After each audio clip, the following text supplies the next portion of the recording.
outside and had my glasses on, and they're those ones that get dark. I came in, I couldn't see anything, so I had to put them in my pocket so they'd lighten up just a little bit. So if I still stumble, they're still a little too dark. So, good morning. Thank you for being here. What a beautiful lady. You know what I think we ought to do? I was thinking about this at the end, but we're here to honor this lady. I think we should just give her a round of applause.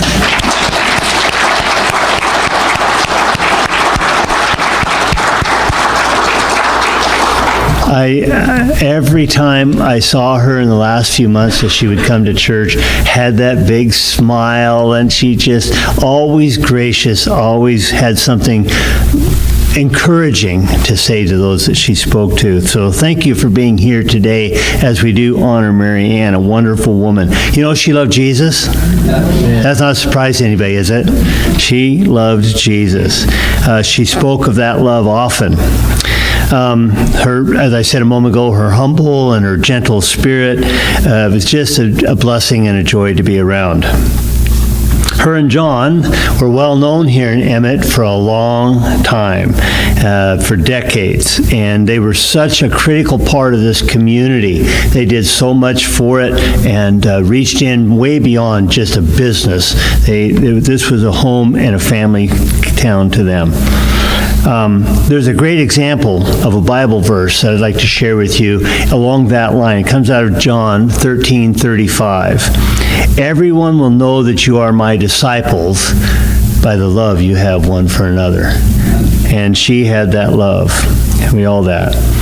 Would you do me a favor? I'm going to do it as well, double check it. Pull out your cell phone. Nobody's moved yet. Pull out your cell phone and make sure it's on silent so we're not interrupted during this. Just because I had you pull it out and look at it, if you got a text, ignore it for now and look at it later. Okay. Dave is going to come up and share an opening prayer.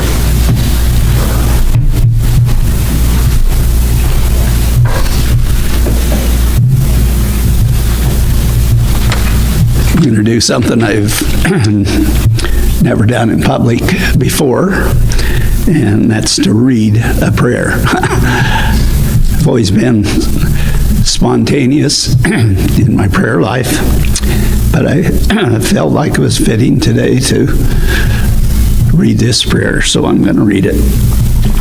Heavenly Father, today we celebrate not just Mary Ann's life, but a life extraordinary, well-lived. For 86 years. I'm putting her older than she actually was. She graced this world with her presence, and what a difference those years made. We think of all the seasons she experienced, the joys and sorrows, the challenges and triumphs, the quiet moments and the celebrations. Through it all, Mary Ann showed us what it means to live with dignity, to love with generosity, and to face each day with courage and grace.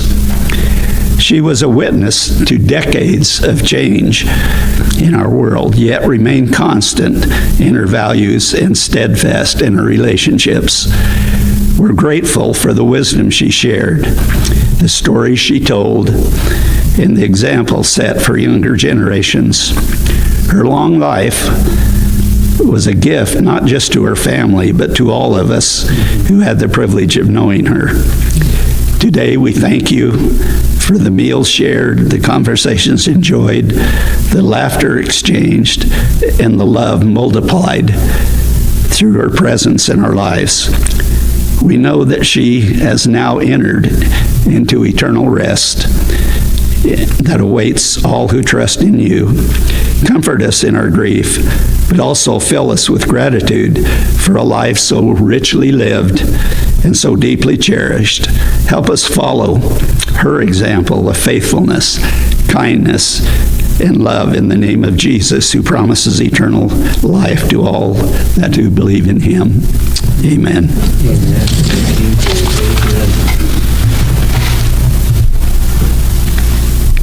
Cheryl.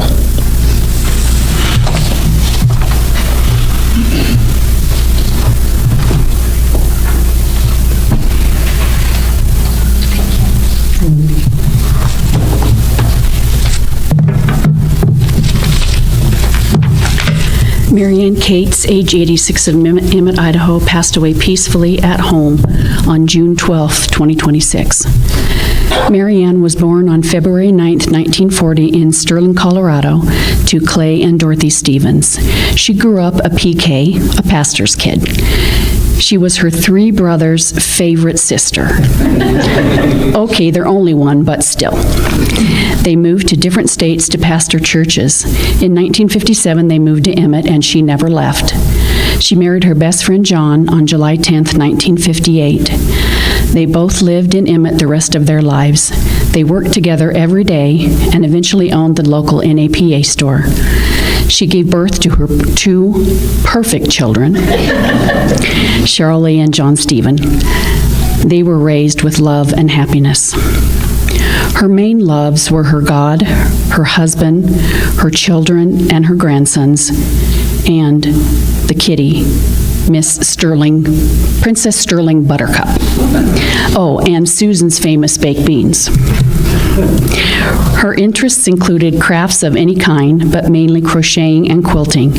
Many of you are the lucky recipients of her handiwork. And after the service, please feel free to come and look at all the stuff that we brought that she made.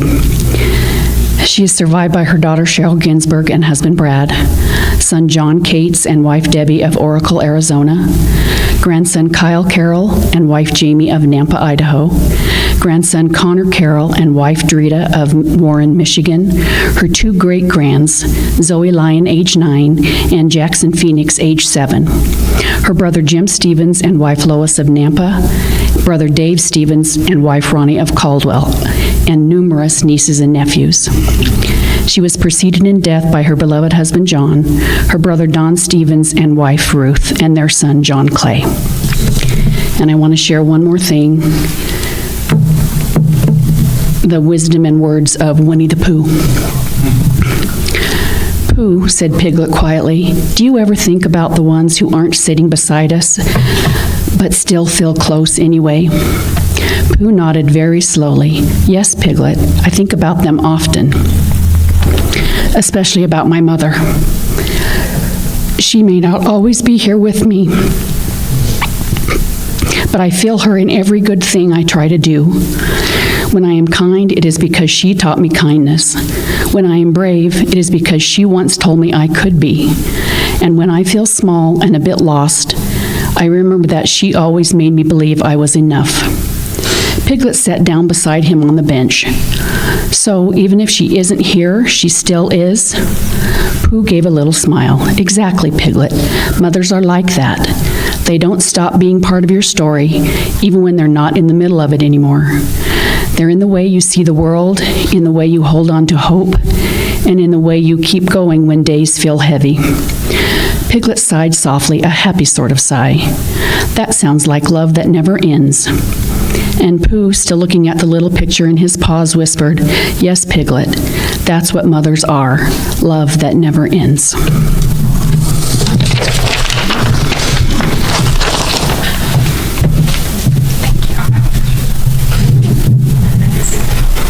Clap.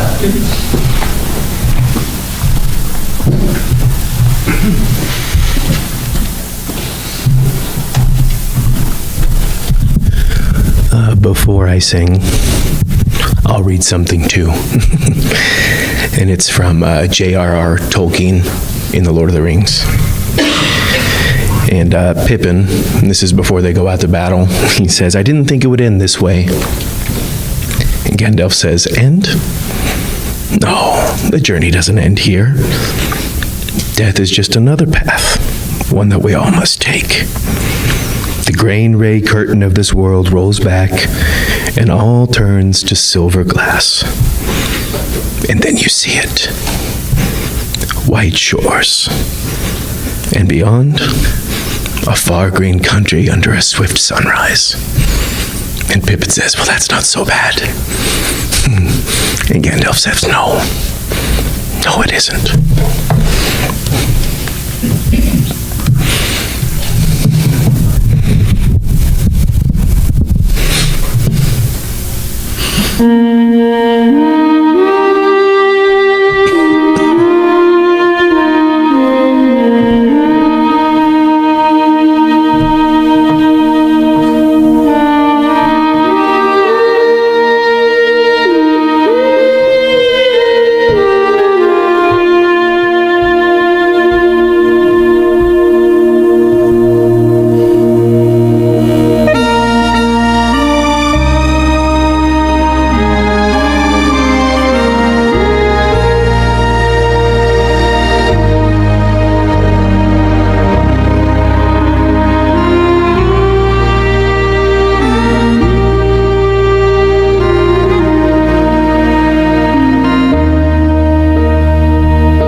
so weary. When troubles come and my heart burdened be, then I will still wait here in the silence until you come and sit a while with me. You raise me up so I can stand on mountains. You raise me up to walk on stormy seas. I am strong when I am on your shoulders. You raise me up to more than I can be.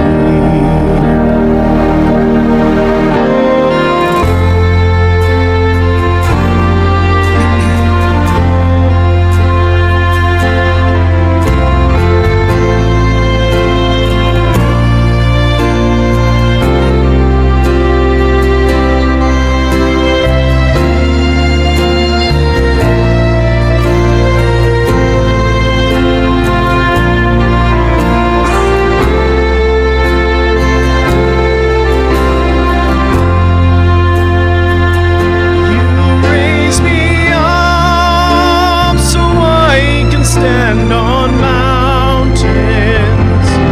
You raise me up to walk on stormy seas. I am strong when I am on your shoulders. You raise me up to more than I can be.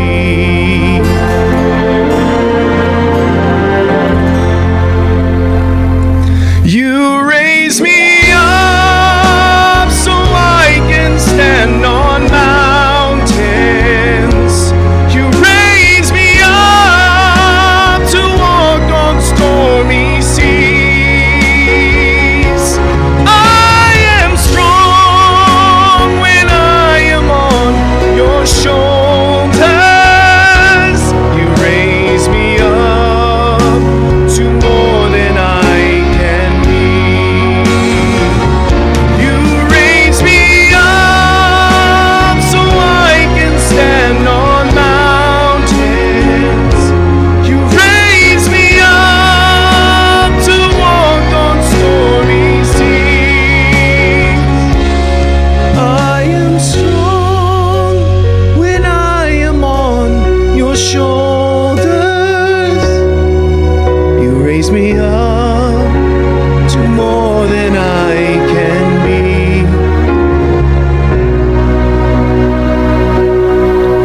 You raised me up to more than I can be.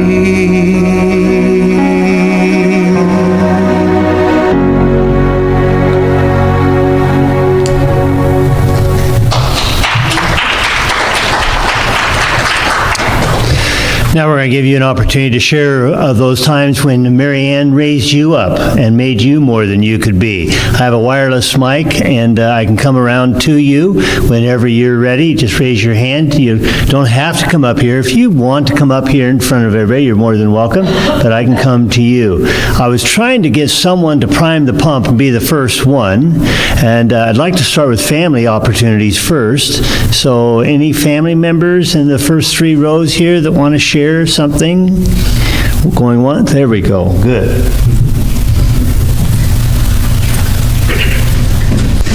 Thank you. Yeah.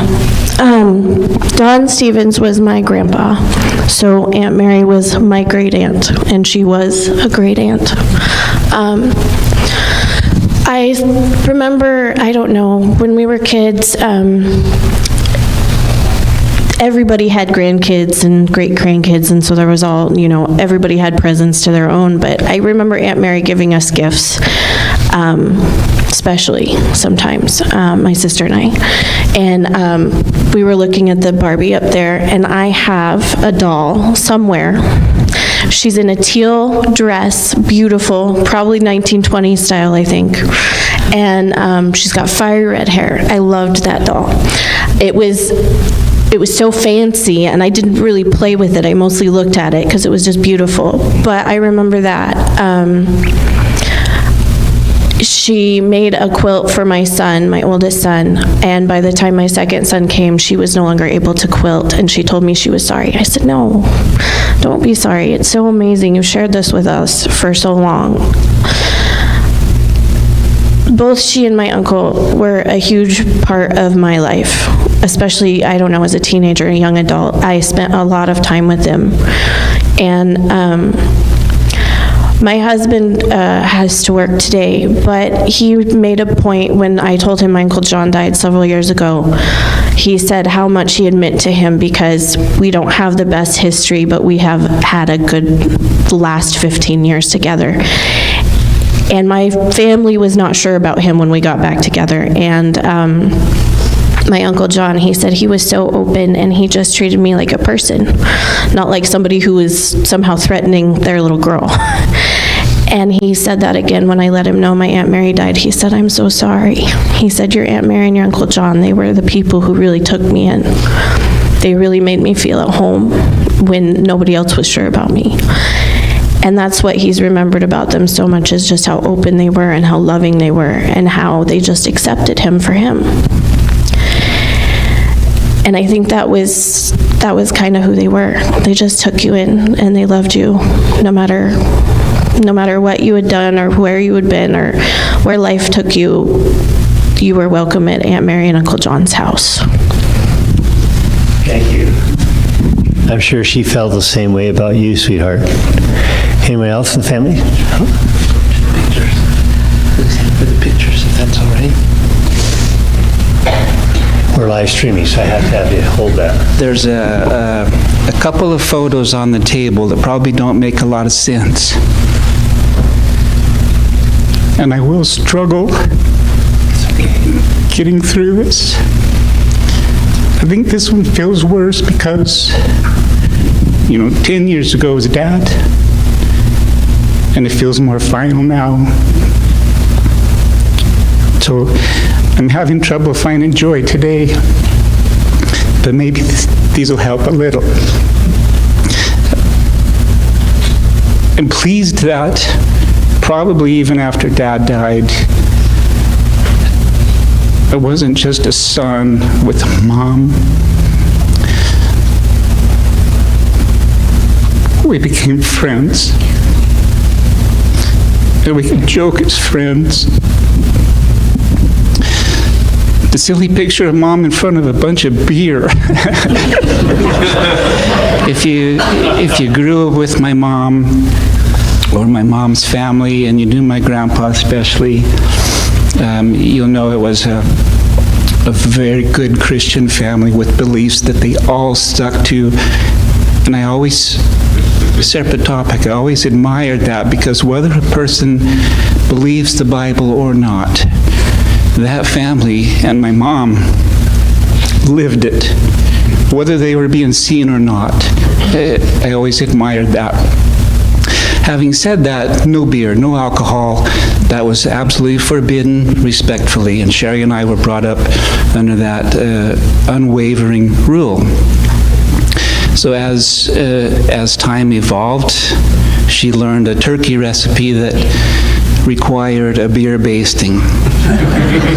And so Brad, ever diligent, would send me a photo of Mom buying beer. And I took tremendous pleasure in sending that to her and giving her grief. That's friends. The other odd picture is of a weird egg carton. You grow up with your parents and you know them as parents, And then as time goes on, I'm as people. Once visiting Mom, I noticed after she used a couple of eggs, she had to rearrange the egg carton because it was unbalanced if you just took 2 out. And I made a mental note of that for future use. That when I went home, when I cooked eggs, or Debbie and I cooked eggs, I would purposely make my egg carton a complete shambles. And send her a picture. And even better, when I visited, I would visit her egg carton in the night and rearrange it for her to find in the morning. Again, that's a bonus that we were able to become friends. Thank you, John. That was wonderful.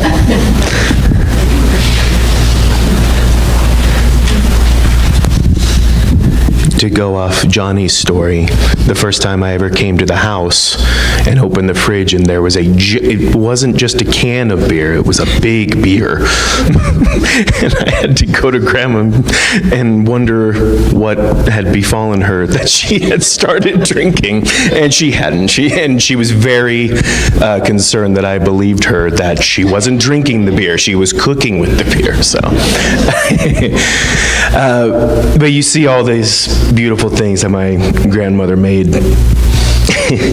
I did a 2-year internship with my former church, and it was wintertime and I needed a hat, a wool hat. And so she made me one. And then I wore that hat, and every single intern and pastor in that church said, "We want a hat like that." I'm like, "Well, you can't, because my grandma made this one. You can't have this one." And they're like, so I told my grandma, "Hey, everybody loves your hat." She goes, "I'll make them all hats." And she did. She made every single person that wanted a hat, multiple hats, especially my friend Joel, who had an abnormally large head.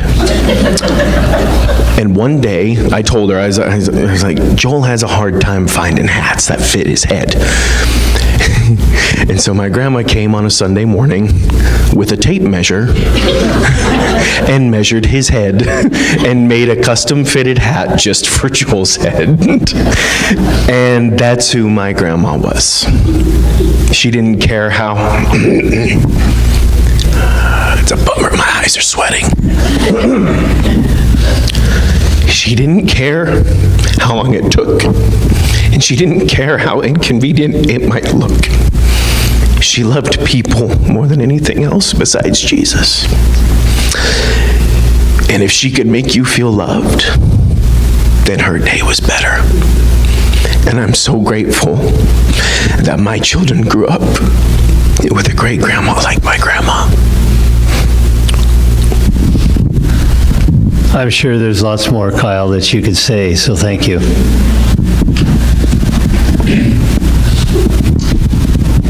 As most of you know, I was the youngest in the family, and I used to pick on Mary Ann. I got a few whippings for it. I might say even sometimes a belt would come out because I was too ornery. But she was a great sister. We had a lot of memories, good times. And I remember one time we started school I was in the first grade in Colorado because my grandma was sick and my mother was taking care of her, and so Mary Ann and I both went to school in Colorado for several months while Mother was taking care of my grandma. And my mother gave her a permanent, and after she got that permanent, I said, "Oh, that's a laughing hyena hairdo." And so I'd go to school and say, "That's my sister. She has a laughing hyena hairdo." And she didn't care for me for a while after that. Another memory I have of we went to school in Twin Falls for several years, and we had to walk to school. We lived about a mile from the school, and we walked every day unless the weather was real bad. But she had a friend that wasn't her friend, but he thought that Mary Ann was her friend, his friend. So we'd walk home and he'd follow us, and he had money. So I thought, well, this is great. You know, this kid has money. And he'd want to stop and buy ice cream for us. Mary Ann said, no, I don't want to have ice cream with him. I said, yeah, we do. So several different times I would talk her into it. We'd get free ice cream on the way home from school. But growing up, our life was like that. I would tease her, and she would take it, and sometimes I would get punished for my teasing, but I loved her very much. Thanks, Dave. I have an older sister named Mary Ann, too. We're kind of the same story. I picked on her.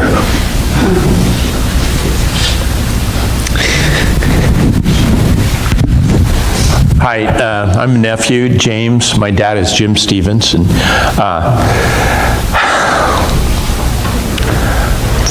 I'm a pastor, and I do this all the time, and really hitting me today. I was born in Emmett. I was born the year that John and Mary got married. In December, my grandfather pastored in Emmett. My uncle, Don, pastored in Emmett.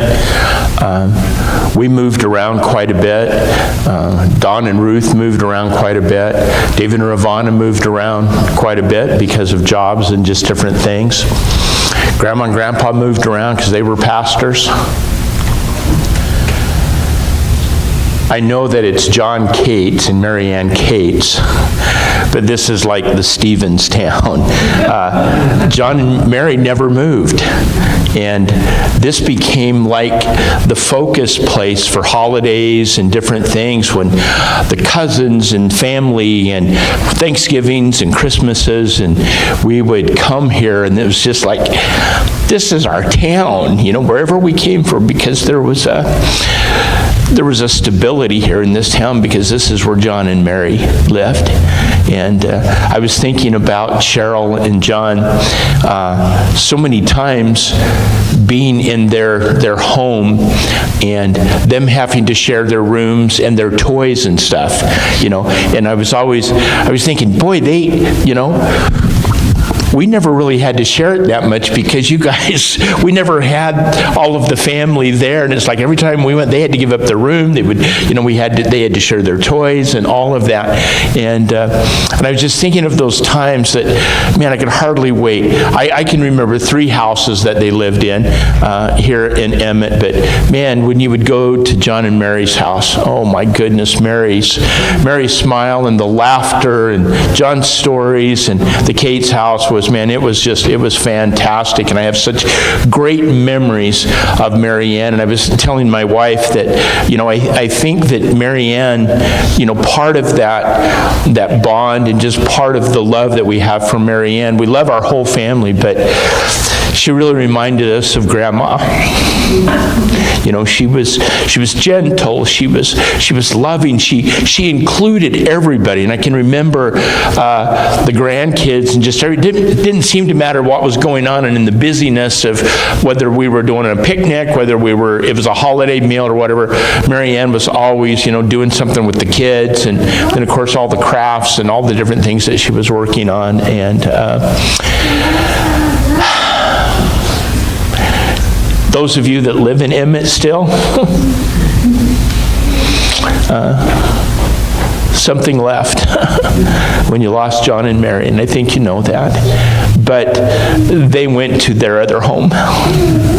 And I'm so thankful that through the years there was that stability for us, that they loved the Lord, and we're so blessed that the town shared John and Mary with us, that the family has shared them with us, and continue to pray for Cheryl and John, and we all grieve and we mourn. And I want to say this especially to Cheryl and John. Thank you for sharing Mom with us, and thank you for these years that you took such good care of her. And I know that you guys sacrificed a lot, and Brad, you too, and Debbie, and just the whole family have continued to give her a good life, to give her a stable life, and to continue to live in her home the way that she did. And we just love you guys. Thank you so much for all that you did for your mom. Thank you. A marvelous tribute. Hi, I'm Jamie. I'm Dave and Ronnie's granddaughter. My dad is very ornery, and Mary Ann's been an old lady since I was little. So she was always this old lady, which I loved, John and Mary Ann. And I remember coming to their 50th wedding anniversary, and my dad was picking on her, and I'm like, leave her alone. She's an old lady. And I remember her coming up to him, she put her arm around him, and she dumped a handful of ice cubes down his back. And I was like, oh, it's both of them. It's not just her. And even up until this last year, he would still pick on her. And I'm like, now she's a really old lady. You got to be careful with her. But she was still ornery up until the end. She always had that little twinkle in her eye. And that's what my mom always said about John, too, and Johnny, that they just have that little twinkle in their eye. And they're always up to something. And I love the memories of their back porch and their yard and all the family gatherings. And they just always have felt very close. We've all been very close. And for some reason, 4th of July has been the family holiday when everyone gets together. So I just love all those sweet memories of coming to Emmett during the summers and the hottest possible time of year. But I loved it because I got to be around my family. So thank you.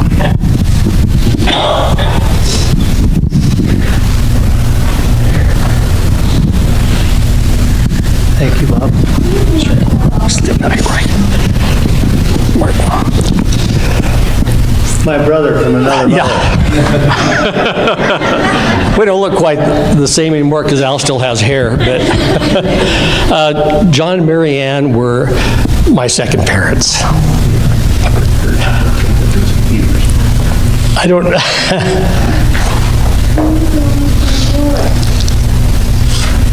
It's been actually, in a couple of weeks, it'll be 50 years ago that John hired me. And he didn't even know me, but he hired me anyway. And we were always part of their lives. And everyone that worked for him were parts of their lives. And we had Christmas parties, and it was always a big celebration. After I went through divorce and single for a few years, when I met my beautiful wife that I have now, Mary Ann was skeptical whether that would work. And she let me know that it was skeptical because here I was married, here I had a couple of boys, and here I was marrying a woman that had 3 more kids, and we'd only been dating for a few months, and she said, I don't know if this will work. And but I did it anyway, and here 45 years later things worked out okay. But as soon as we were married, those other 3 kids and my new wife were also part of the family, and it didn't make any difference to her. And John was always known as a prankster, but Mary Ann could hold her own. And there's this one story I've never forgotten, even though I wasn't present for it.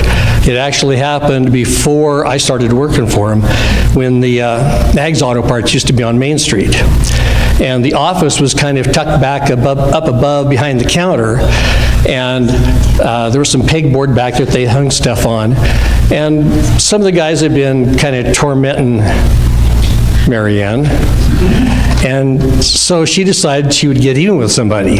So she was back there in the office area behind that pegboard, and the customer was in. They were waiting. I can't remember if it was probably John that she was going to do this to, but she had a squirt gun back there, and she aimed it through the pegboard and was going to squirt John right in the back of the head with it while he was waiting on the customer, which would have been great except for the fact that it went over John and hit the customer in the forehead. So she could hold her own, and did numerous times. But she also made the best sugar cookies that I ever ate. She was a baker, as my mom was, but she could hold her own there. Thanks, brother. This is what this is supposed to be, a time for us to reminisce and to remember and to laugh at all the beautiful things. Thank you.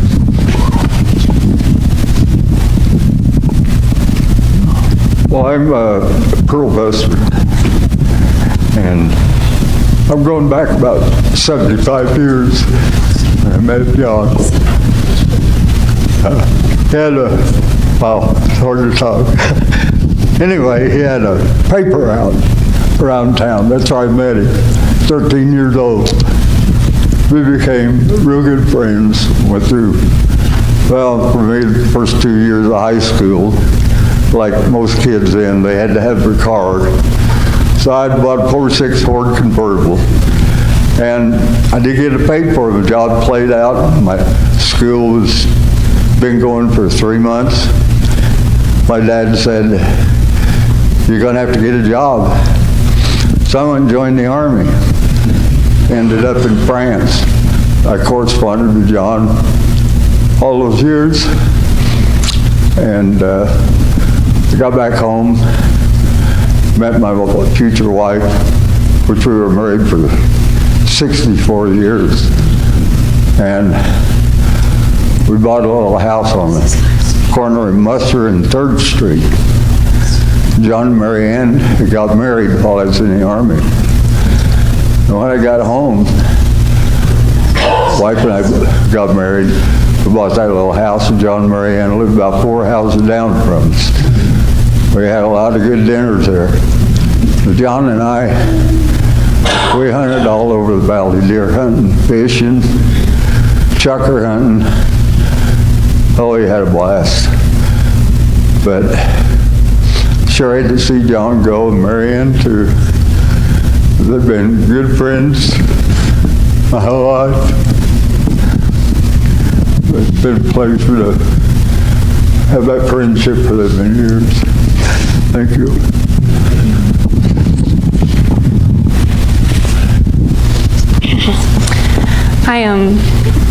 I spent one summer with Mary Ann when I was 8, and she taught me how to sew and opened up my whole world to crafts.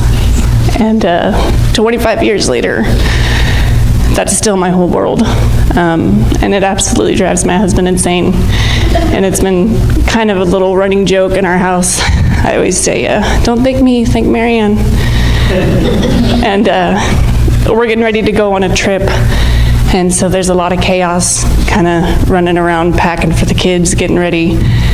And I had my sewing machine out last night, and I was trying to hem my son's pants, and my husband, being all grumpy, tripped over the cord. And I kind of just quietly to myself was like, "Thank you, Mary Ann." I thought she would get a kick out of it, because growing up and always getting to spend time with the family, she was always giving my dad a hard time because he was a troublemaker. But all these years later, I'm very blessed that I get to be able to take all the skills that she taught me and all the memories that I made with her when I was such a young kid. Thank you. I don't know, how long is it? Yeah, one thing I wanted to say, when I first met Johnny, he had a newspaper out, and I used to go on that with him, especially on Saturdays, collection day. We always ended up down at Elmer's Cafe, had a 3 in a boat. And then when I joined the Army, I was overseas when Mary Ann, let me go back further. Johnny come to our house one day, and he wanted to go to a movie. And my dad was awful religious.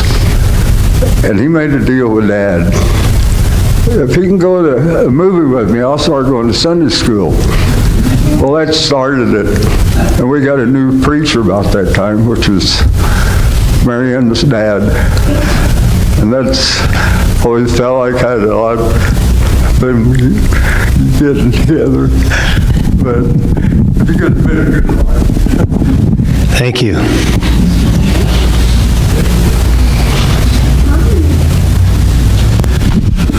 Hello, I'm Barbara Huguenin. I don't remember when I met Marianne for the first time, but I think it was because of Facebook. I know when I met Cheryl was at the bowling alley. Was your mom there? I don't think she was there that day, but that's when I first met Cheryl. And the warmth and affection I got from Marianne and Cheryl from the first moment we communicated via Facebook and then in person is such a wonderful memory. They have welcomed me into their lives and their family. Marty and I have been here, I don't know, 18, 19 years now. I'm so envious of all of you who have decades of memories here in Emmett. I'm very, very jealous of that, of all the stories that I hear. Al asked me if I would talk, so I had to write some notes, so bear with me here a minute. I did put a time limit on it. Yeah. By the way, I've never done this before in my life, as much as you would think I have. I also don't remember exactly when we started walking. Marianne was my #1 partner. Thank heavens she had the right slow pace for me. We had a great group, and Marianne would always end up together because we did it pretty slowly. And that's when I really fell in love with Marianne. She never had a negative word to say about anything, and honored me with her support when I did have the need to vent and share my negative thoughts about many things. And there are times, even today, where I have a need to express my feelings and be judgmental, and then I think, what would Marianne say? And along with Marty's, my husband's mom, they truly are angels. And I remember, I'm kind of a person that loves to learn about the different religions in the world. And I was very honored when Marianne and John and Cheryl and Brad came to our home when we have a Hanukkah dinner. No, was it Hanukkah? Yeah, it was Hanukkah. And I didn't realize the intensity of the Christianity in your family. And the more I think about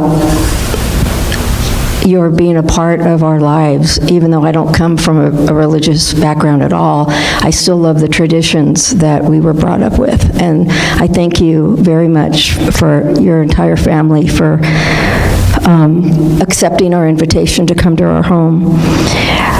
Marianne tried to teach me quilting, and my self-imposed ADD didn't allow it. So I thank her very much for giving me that opportunity. And somewhere in the universe must know of our bond, because 40 years to the day, Marty and I got married on the same day as Marianne and John. So we got to celebrate our wedding anniversaries as well.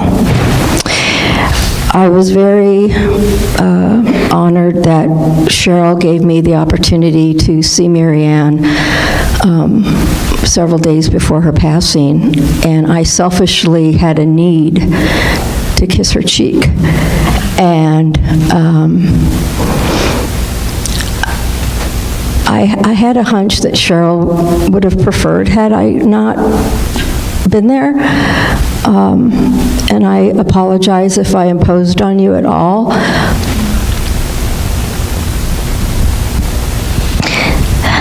But I just had to kiss her cheek. And I will never forget the warmth and the passion that Marianne has shown to me over all these years, and the support that she has given me with all my involvement in this community. And she truly is a representation of the Christian faith, and I will always look up to that. So thank you for letting me be part of your family, Cheryl and Brad. Thank you, Barbara.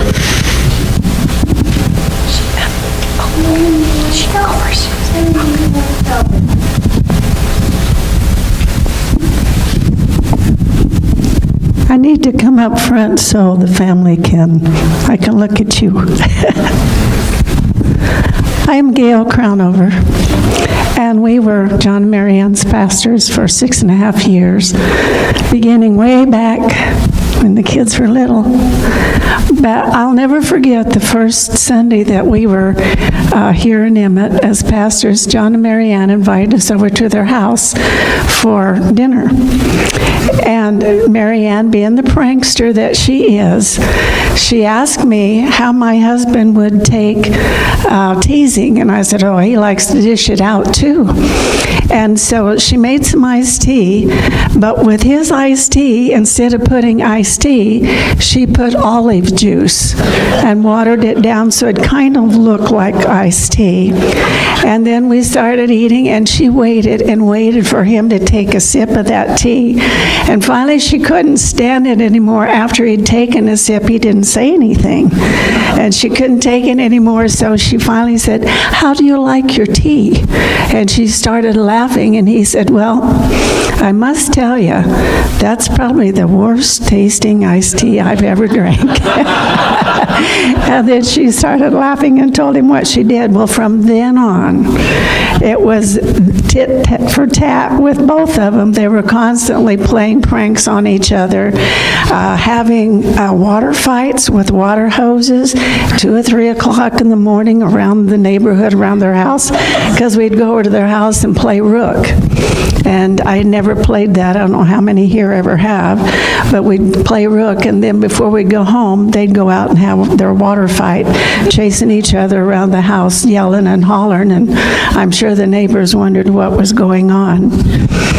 But we had so many good times with them. And one time playing rook, John always, not always, but a lot of times, because he worked for the auto company here in town, he would get calls late at night to go and run a part to somebody that was broke down, and he would go. So we'd been playing rook, and of course, John and Gerald always beat us. We couldn't beat them for anything, no matter how hard we tried. And so he got a call to go, and him and Gerald got up and went to take some parts to somebody. And while they were gone, Mary Ann said, hey, let's mark all the cards so that when they get back and we play another game, we'll win.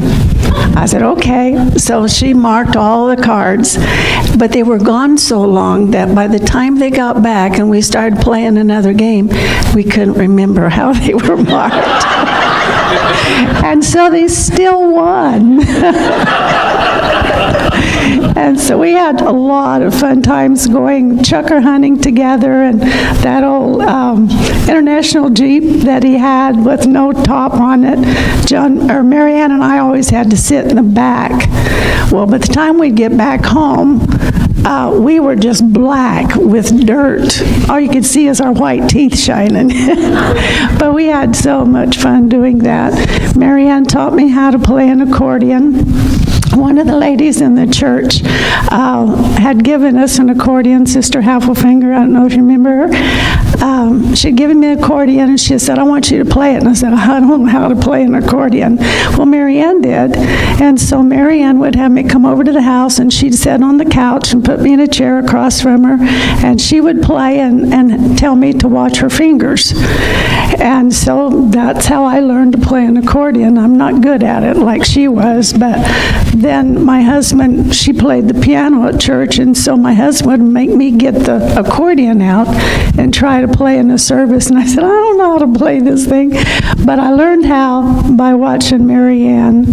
She taught me to knit a vest one time and a pair of slippers, and I said, I'm done. That's not for me. Can't do that, so I never knitted anything else.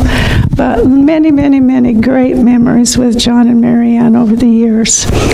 And I'm going to miss her, even though I did get to see her a lot since I went to Caldwell pastoring for 48 years. But one thing I've got to tell you, and I can't tell you without crying, but when we moved to Caldwell, I loved Emmett. I loved the church. And my husband felt it was time for us to go, and he felt a call to Caldwell. And that had been my home church before I went to college, and I didn't want to go back there and pastor. I wanted to stay in Emmett. But I followed my husband, and we went to Caldwell. And the first year I was so lonesome because at Emmett, after every service, we'd go to somebody's house, and we'd have fellowship. And even my son, Wayne, about the same age as Johnny or close to, and he'd always say, whose house are we going to tonight? Well, then when we got to Caldwell, nobody invited us over to their house. They weren't used to the fellowshipping. And so we'd get in the car to go home, and Wayne would say, whose house are we going to? Ours. And one time he just started crying and said, I want to go back to Emmett, because he missed the people there. But I was so lonesome. We'd been there about a year. And I'm sitting in the living room, and I was crying and telling the Lord, I am so lonesome. I don't have any close friends here yet. And I looked out the window, and guess who was walking up my sidewalk? Mary Ann.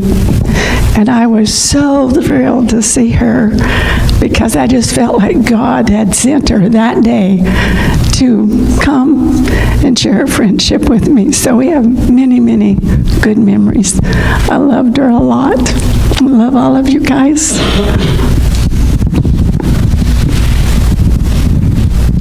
Thank you. You guys go up front. Well, I have a lot of memories. Okay, so Mary Ann and John I've known way long time ago, 1985, and we used to go to church together in Boise, and John and Mary Ann, I was always drawn to them as mom and dad. My parents were living in Arizona, and I was a newlywed at that time, and they just took me in, and I just really felt loved by them. And fast forward 8 years in Boise, and then me and my then spouse moved to Colorado, and we did some pastoring there. And I was so lonely, as she was just sharing. And Mary Ann, before I left, she said, I have a box for you, and promise me that you won't open it until you get there. And I said, okay, I'll do that. And so it was this huge box, and inside was 12 boxes, and each box had a month of the year.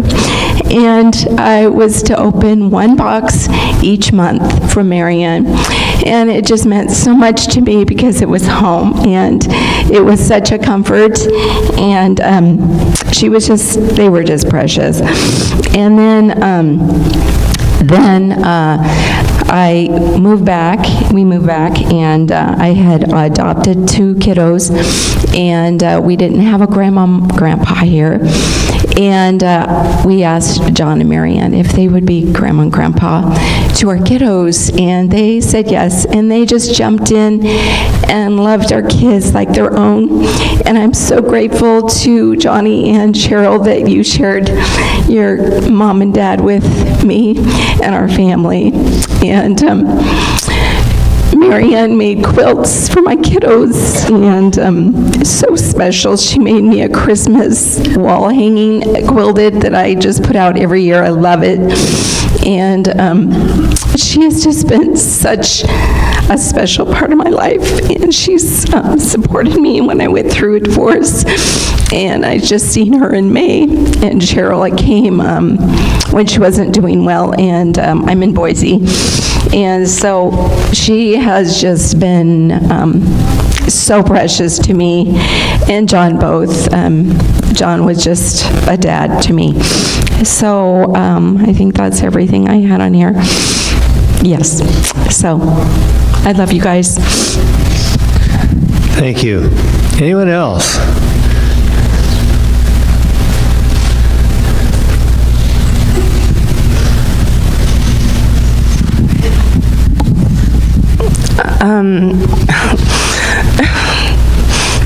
Hi.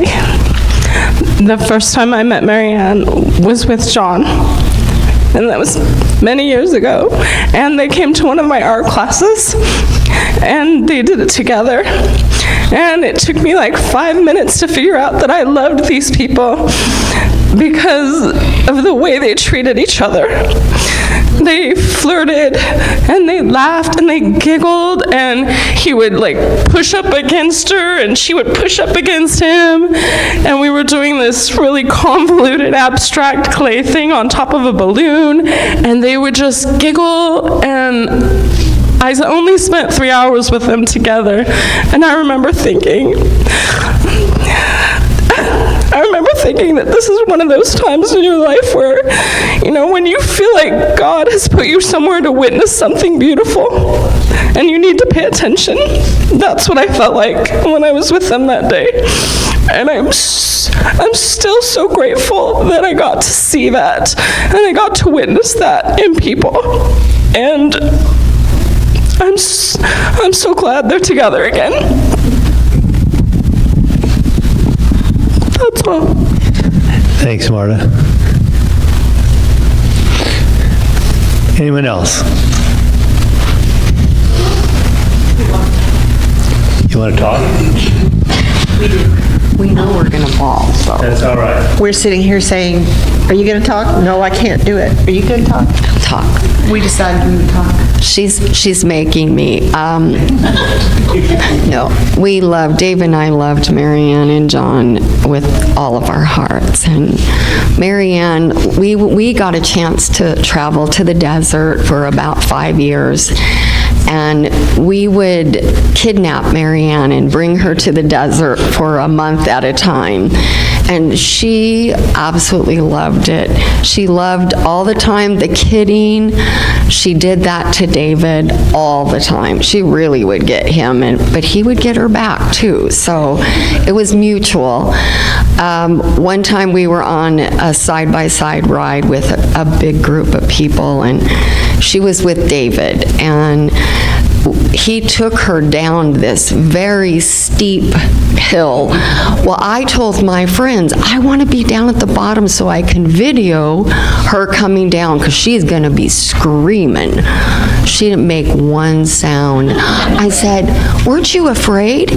She said, I was too afraid to make a sound. She said it was reminiscent of the Jeep rides with these guys. And yeah, so we have had, and she truly was such a dear friend to me. I can't tell you the countless hours that I leaned into her for her wisdom, her kindness, her love, her patience. She was probably one of the only people that I could truly be me. And she never judged me. I would maybe say something that I shouldn't have said. She would just smile at me. I knew.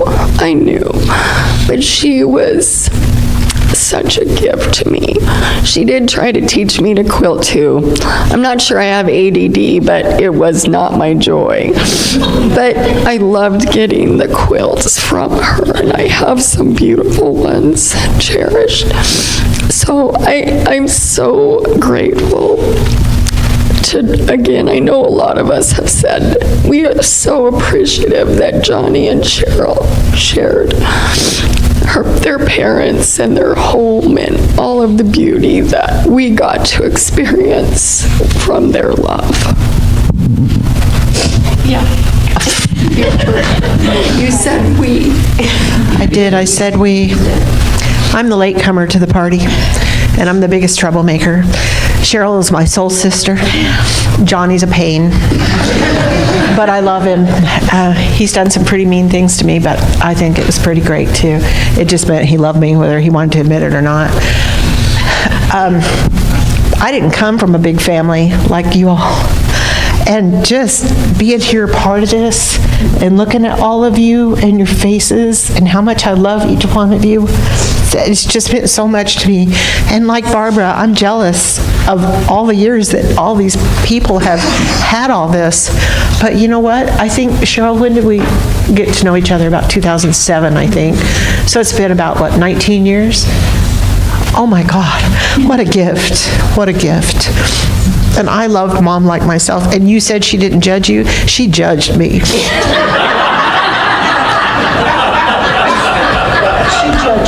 She judged both of us. I'm telling you, Cheryl and I have often said that if we had known each other when we were kids, her mom would not have allowed me to be with her daughter. But she was wonderful, and she was wonderful to my mom, who is coming close to this now. And so Cheryl and I have gone through so much together, and just when I walk in the room and see all of you and you come up and hug me, look at these faces, look at, you know, I love all of you so much. Thank you. And I miss John and Mary. I do so much. I brought a quilt today. She tried to teach me to quilt. We started, and I had really good intentions, and she even sent me home with a sewing machine, and I left it in the garage. And a year later, I brought it back and said, can we finish this? And she said, yeah, do you want to pick up where you left off? I said, you're going to have to start teaching me again because I don't remember anything that you've taught me. Probably the third time I did that, she took it down to your place. And it had been so long, I was going to do a queen size quilt, but we had changed to twins. And I said, can we make it twins?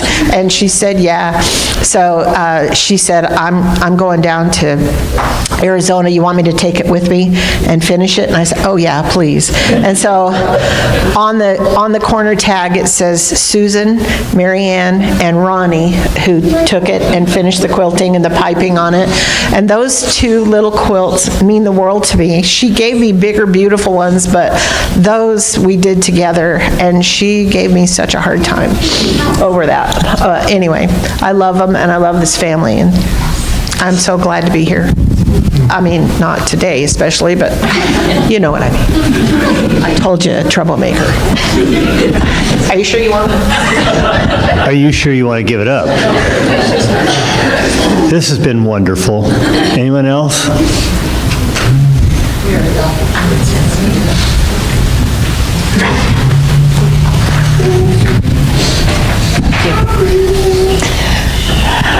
Well, I'm another niece. Don Stephens is my father, and I was the baby of the family. And my brother and sister were so much older than me that I was kind of on my own once I hit grade school, middle school.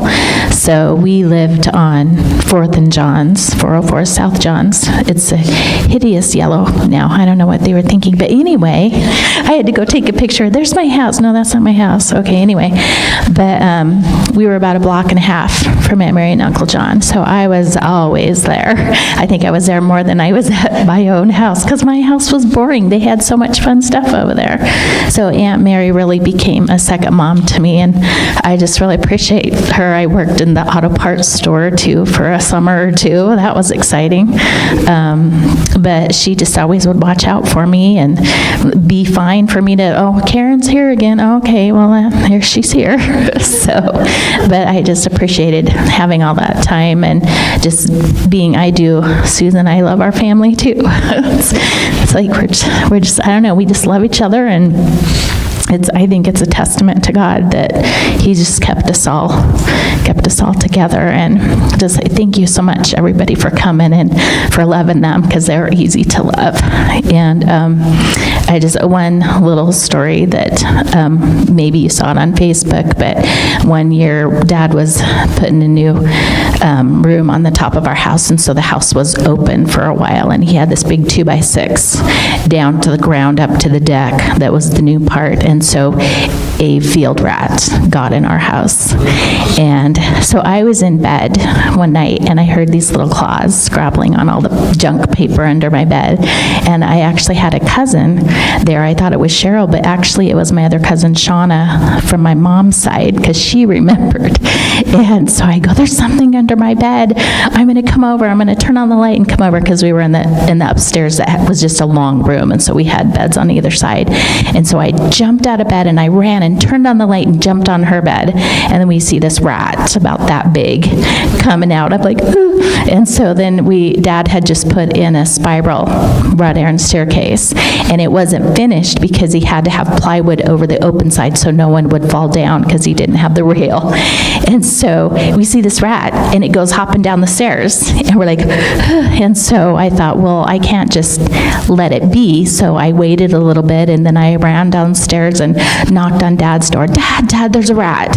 And he's like, there's not a rat. I go, no, Dad, it's a rat. He's like, well, take the BB gun and take it upstairs. And I'm like, okay. So then I ran back upstairs, and then I'm like pushing notebooks and books and folders so this rat is not coming back up here. And so then he comes out, he's like, yeah, there's a rat. I'm like, yeah, I told you there was a rat. And he's like, well, he came up there. I'm like, no, he didn't. He goes, oh, he did. I watched him hop up the steps. I'm like, so I'm like on the bed with an elbow on the floor, and I'm like pulling out notebooks. I'm like, I don't want to see him. Well, there, I see his little eyes.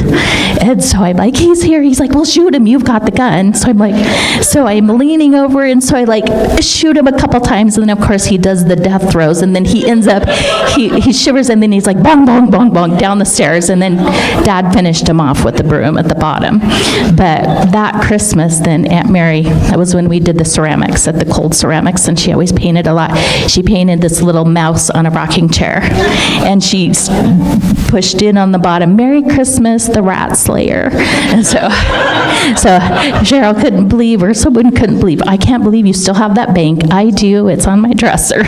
So just one of the fun stories, and all the fun going out in the fields when there weren't houses there and catching frogs, and all the fun kick the can and all those things. But yeah, we love you all. Thank you.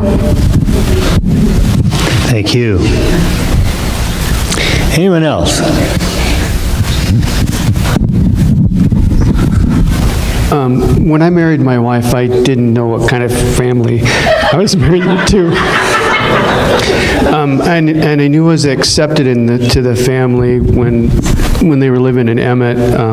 Right by their wood stove, they have a recliner, and I was sleeping, and I woke into something tickling on my nose, and it was my father-in-law with a feather.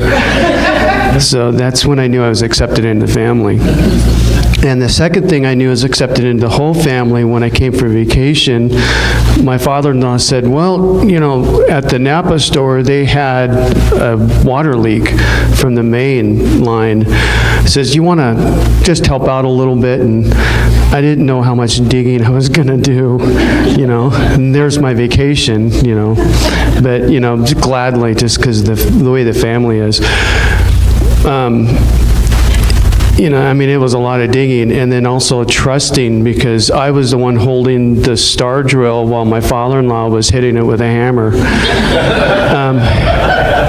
And he didn't tell me not to hold it really hard, to hold it softly, so the first few hits, the vibrations went up right through my elbow. You know, and then he finally goes, you know, you don't need to hold it that hard.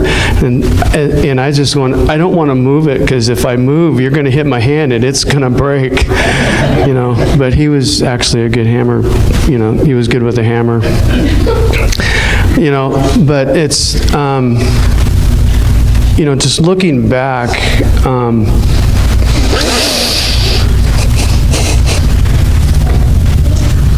you know, just the heritage of that family that's passed down through the generations and everybody. You know, I mean, just the way the love and just the caring, you know, and they walk with purpose.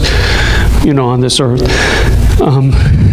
Even though sometimes the purpose was for pranks, but they did it in love.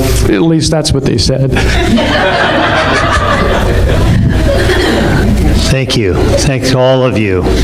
That is a tremendous tribute to Mary Ann and John. You can't talk about one without talking about the other. So thank you. We are going to invite all of you to come across the street. You can park where you're at right now if you want to, and we'll go across the street to the church for a luncheon here in just a few minutes. Before that, I'd like to just share a thought. As you were all talking, I did take my cell phone out and I did open up a Bible verse that I'm encouraging my congregation to memorize. I pastor across the street over here, and it comes out of Hebrews chapter 2, verse 1, and I think it fits right into everything we've heard here today. We must pay the most careful attention, therefore, to what we have heard, so we do not drift away. Hebrews 2:1. What have you heard today? This isn't a part of my message. This is impromptu from all of you. Mary loved the Lord, and she taught you through that love and encouragement to love the Lord as well, and I pray you do. Now I got to take my glasses out to be able to see the small print.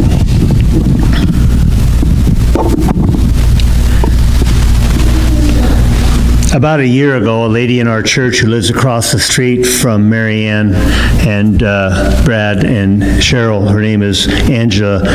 I've known her for 10 years, and I mispronounced her last name. They've told me just the other day how to say their name. It's a German name, Grunewald. Grunewald.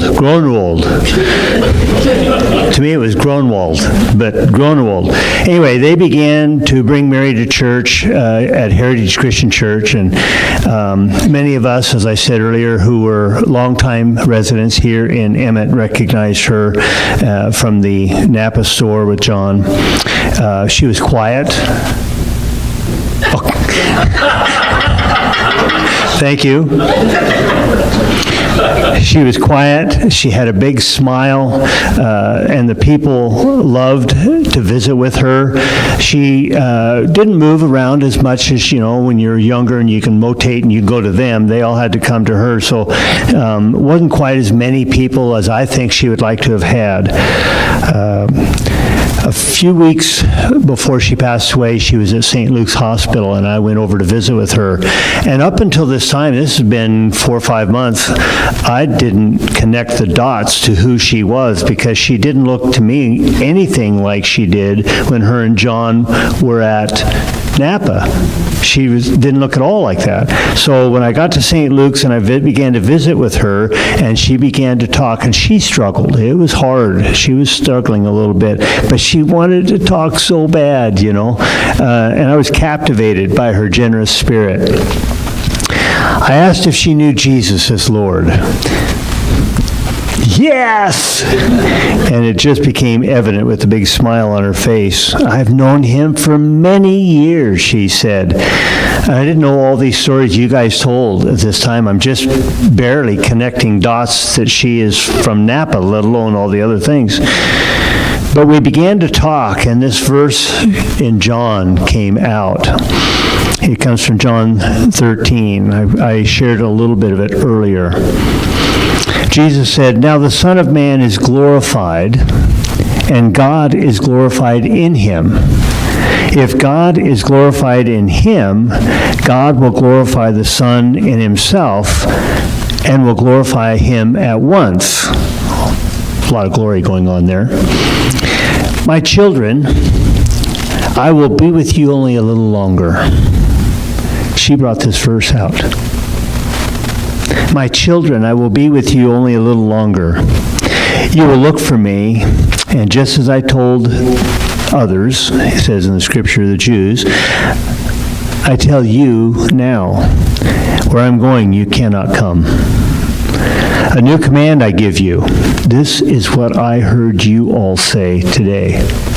that she taught you. A new command I give you, love one another as I have loved you, so you must love one another. By this everyone will know that you are my disciples if you love one another. Simon Peter asked, Lord, where are you going? Jesus replied, where I am going, you cannot follow now, but you will follow later. When Marianne got home from the hospital, she went on hospice at the house, and she said, I won't be here much longer, but when I go, I want to see you again. Anybody hear those words from her? That's a statement that many of us use many, many times as we go through, oh, I don't need this mic, do I? Preacher, sometimes I get lost. But that statement, when I go, I want to be able to see you again. When I get to those golden streets and I'm walking those golden streets and I'm looking for you, I want you to be there. And what Jesus taught, what Marianne learned, and what Marianne then taught to us was, how do we get there? It's not by what we do. It's by Him. It's through Jesus Christ. Believe on the name of the Lord Jesus Christ, and thou shalt be saved. And that's what we want to understand. We can't go now. We will go later. It will be our turn. Will there be as many people talking about us as you have talked about Marianne today? We could go on for hours, and you're going to for another hour or two at least across the street over here. That'll be wonderful. By following Jesus now, we can follow Him later into eternal life. I ask you, if it's not a regular thing in your life, grab a Bible, find a Bible, read the Bible, ask the Lord to explain to you what He is saying. Ask the Lord your questions. Lord, what about, and how about, ask Him. Either He will answer you in your spirit, or He will bring someone into your life at just that right time to answer you and lead you into paths of righteousness for His name's sake. May God bless you. Kyle?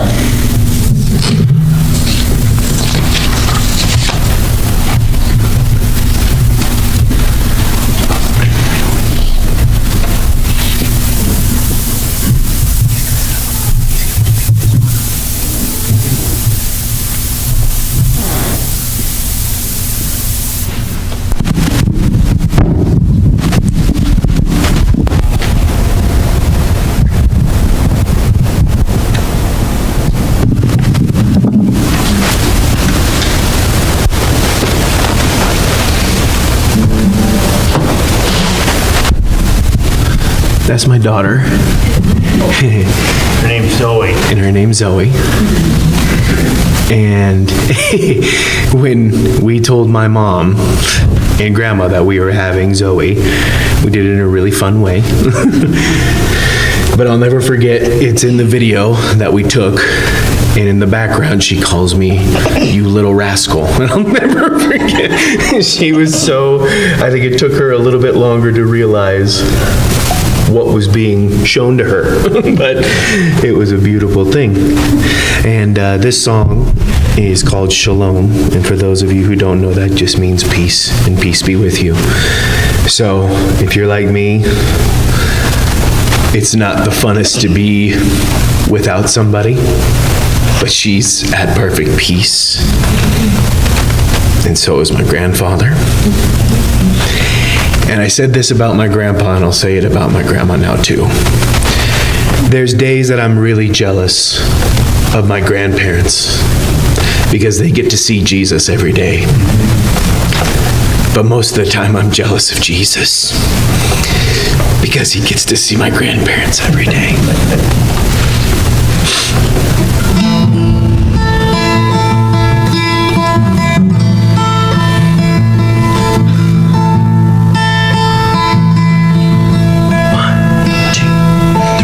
When I feel lost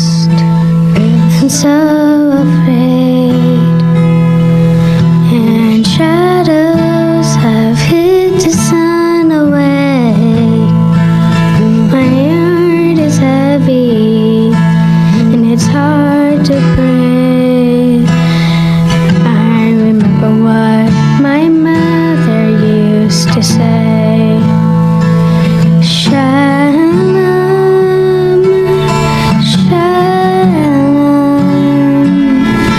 peace be with you wherever you go.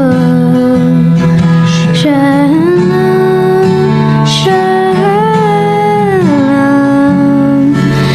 let this melody begin to bring you home. In desperation, when you're losing sight, you cried out with everything inside. There's still a shepherd, even when you hide, who will pick you up and hold you till you find. Shalom, shalom, peace be with you wherever you go. Shalom, shalom, let this melody begin to bring you home. Shalom, shalom, peace be with you wherever you go. Shalom, shalom, let this melody begin to bring you home. Let this melody begin to bring you home. Let this melody bring you shalom. Good job, kiddo.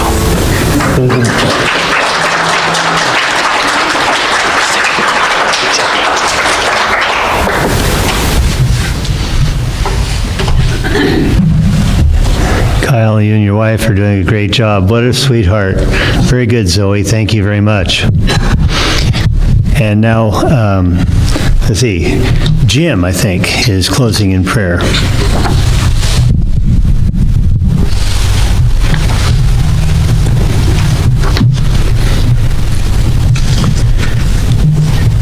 You know, this is kind of a hard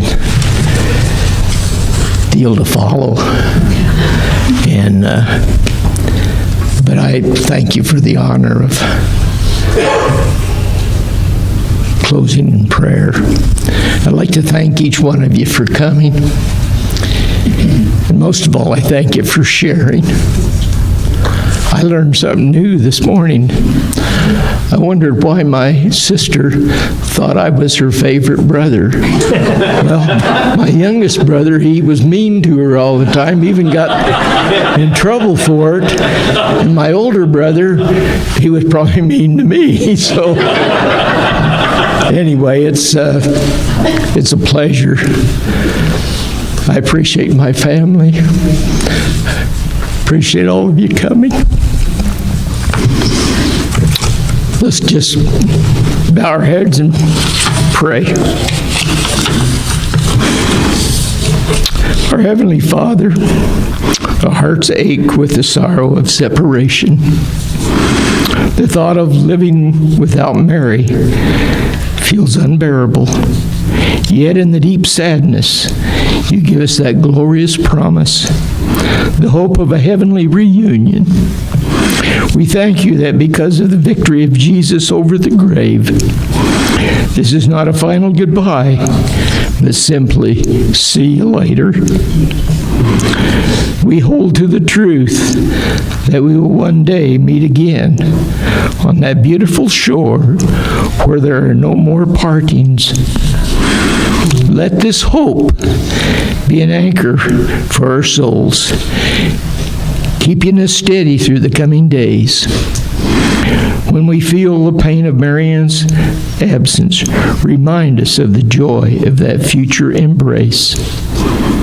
Help us to live our lives in such a way that we will be ready to join that great cloud of witnesses when you call us home. And we ask this in the wonderful name of Jesus. Amen.